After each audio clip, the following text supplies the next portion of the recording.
Friends, मैं आपकी रिया। आज मैं अपनी लाइफ का सबसे ज़्यादा हॉरर इंसिडेंट बताऊंगी, जो कि मेरे साथ ये हुआ था। मुझे ये सच भी लगता था, क्योंकि मेरे साथ क्या हुआ था।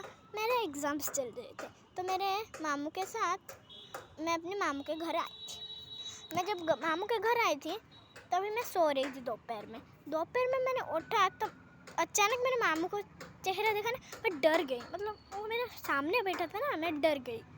तभी मामू ने बोला शांत हो, चल जाते घूमने। मैंने बोला कहाँ पर? मामू ने बोला चल एक जगह है।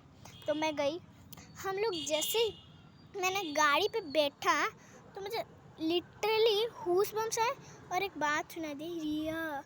वहाँ पर मैं बैठी थी ना, मुझे डर लगा थोड़ा सा।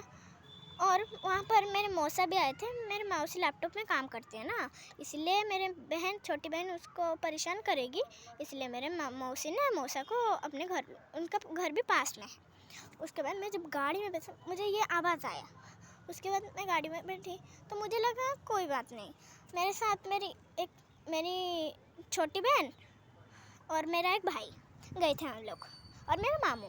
हम लोग गए थे जब, तभी मुझे लिटरली हूस बम्स आ रहे थे। ऐसे वहाँ पर हवा चल रहा था। फिर क्या हुआ ना, मैं गाड़ी में बैठी और थोड़े से दूर हम जब पहुँचे तभी रियली फ्रेंड्स, मुझे ना आवाज़ आया है कान में। लिटरली आवाज़ आया, रिया हमको श्राद्ध नहीं दोगी? तो मैं ये डर गई अचानक से। फिर मैंने और एक 5 बार मैंने ये आवाज़ सुना है। उसके बाद मुझे 5 बार फिर रिया रिया बुलाया। उसके बाद मैंने इसको बहुत डर गई। मेरे मामू को मैंने बताया, मामू ने बोला ठीक है कोई बात नहीं। हम लोग फिर घूमने पहुंच गए। हम लोग चांदीपुर गए थे।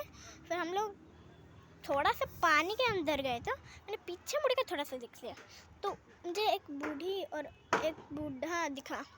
तो मैंने सोचा ये मैं वहम होगा। मैंने फिर एक बार देखा, 5 बार मुझे ये दिखाई दिया। फिर मैं फेर के चलाई। मेरे मामू ने कहा क्या हुआ, तू डर गई क्या? नहीं, मेरे भाई तो बहुत बदमाश हो रहा था। मेरे मामू ने कहा मैं जाती हूँ ड्रेस चेंज करके आता हूँ, फिर तुम लोग कर देना। हम लोग कर दिए चेंज। उसके बाद हम लोग बलरामगढ़ गए। वहाँ पर मैंने उसी सेम चीज़ देखा, सेम आवाज़ सुना। उसके बाद मैं डर गई। मैंने सोचा मामू को बता दूँ। मैंने कहा नहीं, रात भी हो गई ना अभी थोड़े से, और पुण्य में था उस दिन, रात भी हो गया था, इसलिए मैंने मामू को नहीं बताया। मामू कार ड्राइविंग करके आया है ना, उसको भी डर लगेगा, इसलिए मैंने मामू को नहीं बताया। कुछ ही देर में फ्रेंड्स मुझे फिर से वो दिखा। मैंने चीखा इतनी दूर से, मेरे भाई बहन डर गए, रोने लगे। मैंने बोला नहीं मैं नहीं चीखूँगी। फिर मेरे मामू ने पूछा, मैंने सारी बात बताई। हम लोग घर पहुँचे। सुना हमारा घर बहुत बड़ा है ना, उसमें एक इधर पर एक जंगल सा है। उसके जंगल के बीचों बीच वहाँ पर भेड़िए भी रहते हैं।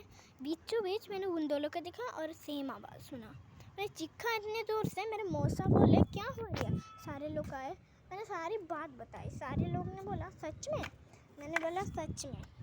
कभी कभी अपने परिवार के साथ झूठ भी बोलती हूँ, पर मैंने ये झूठ नहीं था। मेरे जीवन का ये सबसे ज़्यादा हार्ड डिस्क था। उसके बाद मैं जब खड़ी हुई थी ना अंदर जाके, फिर मैंने सारे लोग गए। फिर हम लोगों ने तांत्रिक आए मेरे को बोला जल्दी। नाना ने बोला जल्दी बेटी को ले आओ, वरना उसको बुखार भी हो सकता है। उसी रात जब जा रहे तो मुझे वही दिखा। सच्ची में फ्रेंड्स, मुझे वही ही दिखा। उसके बाद से ही सुबह मुझे मस्जिद ले गया। मस्जिद में एक नन्ना ने मुझे एक ऐसा लॉकेट दिया था जिसमें पहनने से मेरे पास आत्मा मैंने नहीं आएंगे। मेरा जो रास्ते नहीं ना, वो बहुत नरम है। इसके बाद हम लोग डर गए। देखो हम लोग ना रात में सोए थे।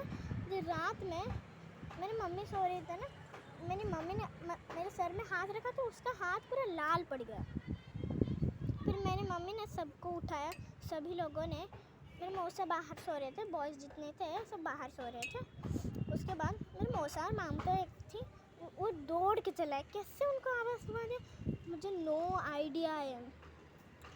सब लोग आए और मैंने बुखार चेक किया था, मुझे 550 था। सभी लोग हैरान हो गए। उसने पंडित को फ़ोन किया पर वो नहीं फ़ोन पकड़ा। उसके बाद से ही आज कल मैं सोई थी ना, उठ गई। मेरे पास मेरी मौसी ही, एक छोटी मौसी थी, वो थी मेरे पास, सोई थी। फिर मैंने मौसी को बोला, मौसी चल उठते हैं, सुबह भी हो गया है, मैं थोड़ा सा जल्दी उठती हूँ ना, वो थोड़ा सा लेट में उठती ना। तो उसने बोला तू जा, मैं उठती हूँ। पंडित जी ने बोला था कि उसको अकेले मत छोड़ना। जब मौसी ने अकेले छोड़ दी तो वो थोड़ा सा वो सो गई। मैं बाहर निकली तो उसको भी याद आया, तो वो दौड़ के आया, मेरे को पकड़ दिया। मैंने चीखा, सारे आ गए और बोला क्या हुआ। मैंने बोला नहीं मौसी ने मुझे पकड़ लिया, मैं डर गई। तो सभी उसी दिन मुझे ले गए, बालेश्वर ले गए मुझे चेकअप करने के लिए। वो डॉक्टर ने बोला नहीं उसको डायरेक्ट भुवनेश्वर ले जाओ। तो मुझे भुवनेश्वर ले गए।